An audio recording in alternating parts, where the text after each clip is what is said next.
Olá! Esse vídeo tem como intuito apresentar algumas ideias de um texto que a gente leu para a disciplina de Seminários de Resolução de Problemas, ministrada pela professora Jean. O texto que o nosso grupo escolheu para analisar foi o Promover o Raciocínio Matemático dos Alunos, uma investigação baseada em design. Ele foi escrito por Joana Mota Pereira e João Pedro da Ponte.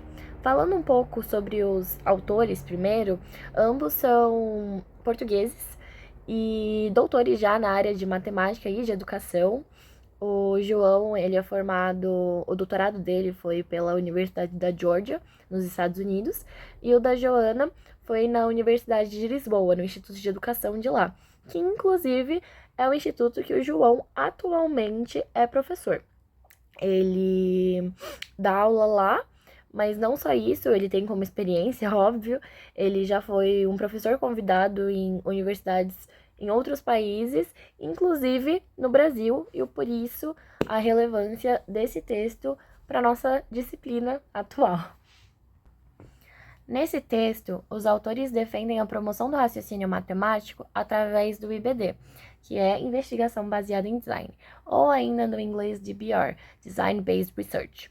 Mas afinal, o que é o IBD? Então, o IBD é uma metodologia que consiste no gerenciamento do processo como um todo. Então, ele desde a criação até a implementação no ambiente real. Dessa forma, é necessário que haja uma análise do processo inteiro e não apenas do produto final, porque os resultados obtidos em cada uma da etapa, ele já é levado em consideração para que haja um constante aprimoramento de cada uma das etapas. E por isso, uma das maiores características do IBD é o funcionamento dele ser em ciclos. Em um texto escrito por Collins, Joseph e Bielakzak, eles comparam o IBD com a indústria de carros. E eu vou ler a citação porque eu acho que fica um pouco mais fácil de entender.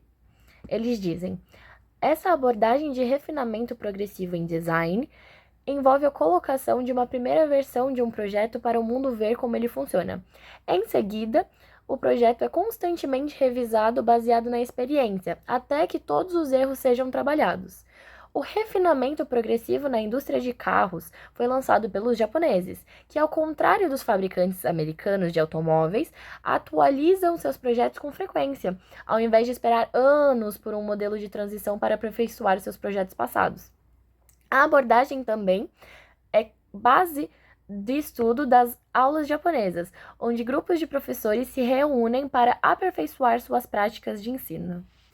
Enquanto abordagem, o IBD ele tem umas ideias e umas características principais, sendo elas ser intervencionista, ou seja, aplicação de uma intervenção num contexto real ali. Ela é iterativa, então ela é desenvolvida através de ciclos de design, implementação, avaliação e revisão. Ela é orientada pelo processo, então existe um foco na análise e no melhoramento das intervenções.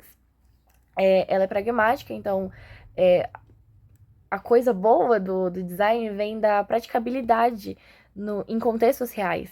Ela é enraizada na teoria, então eu faço meu design baseado em uma premissa teórica e os resultados daquela minha intervenção vão me ajudar no avanço da minha teoria.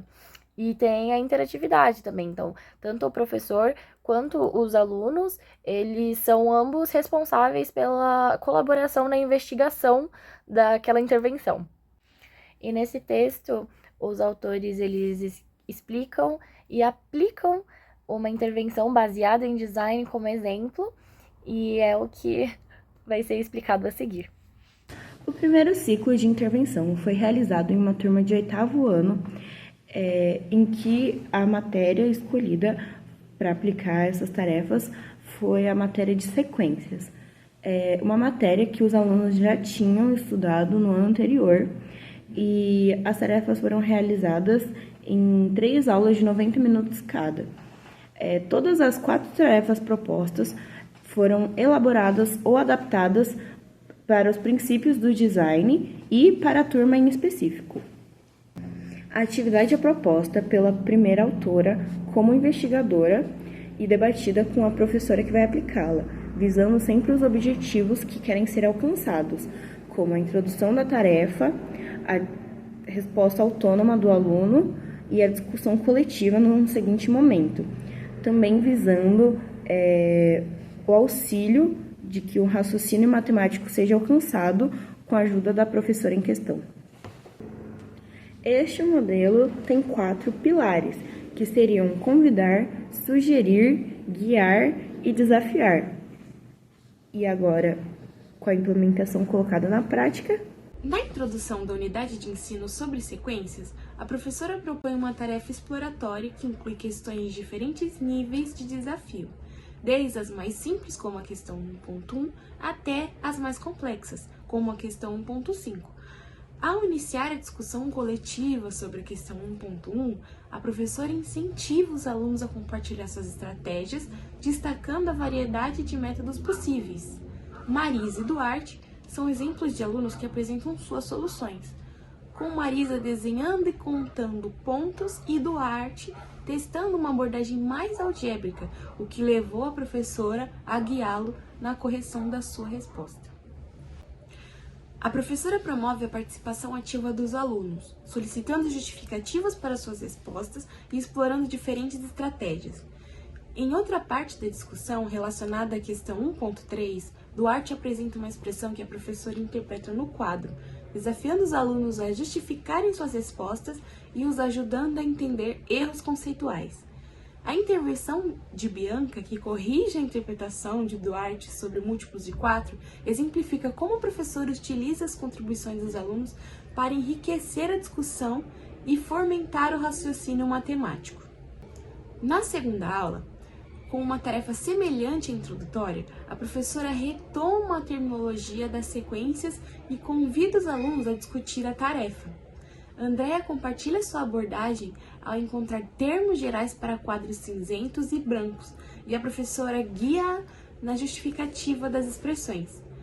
Guilherme e Álvaro apresentam uma generalização alternativa e Ivone oferece outra interpretação, levando a professora a desafiar os alunos a justificarem e relacionarem suas respostas. As ações da professora, que incluem guiar, desafiar, sugerir interpretações, facilitam a exploração de processos de raciocínio e a formulação de generalizações, promovendo uma compreensão mais profunda das sequências. Com isso, nosso grupo conclui que a utilização do IBD, das ideias do IBD, na estruturação de um projeto para aulas cujo foco é a aplicação da resolução de problemas, é muito benéfico, dado que tem ciclos, e esses ciclos eles estão em constante aprimoramento, principalmente para aquele professor que tem várias turmas de um mesmo ano, e aí ele consegue ir aprimorando a forma como ele vai aplicar aquela intervenção em cada uma das salas.